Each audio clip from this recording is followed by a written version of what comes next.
এই সেই মসজিদ যেখানে হযরতে বেলাল আজান দিত। আল্লাহু আকবার, আল্লাহু আকবার।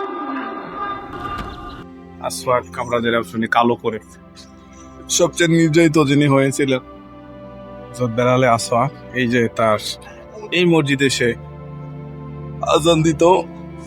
এই মসজিদে দেখেন তার নামে একটা মসজিদ হয়েছে, এটা হচ্ছে মসজিদ। আসলে আমার সময় নাই, এ কারণে হয়তো এখন আর দেখেন বেলালের নামের মসজিদটা কত সুন্দর। আসলে আমার সময় নাই, এই কারণে আমি আমাদের গাড়ি দাঁড়ায় রয়েছে, তো এখানে 2 রাকাত নামাজ পড়ে নিলাম। বাইরে থেকে তো দেখাইলাম আপনাদেরকে ভিতরটা এমন।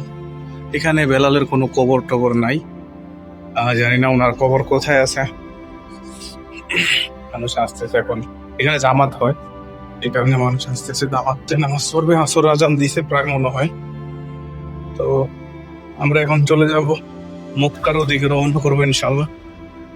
আমাদের যাত্রা শুরু হয়ে যাবে। এটা নিচে মার্কেট আর উপরে মসজিদ বেলালের নামে বানায়।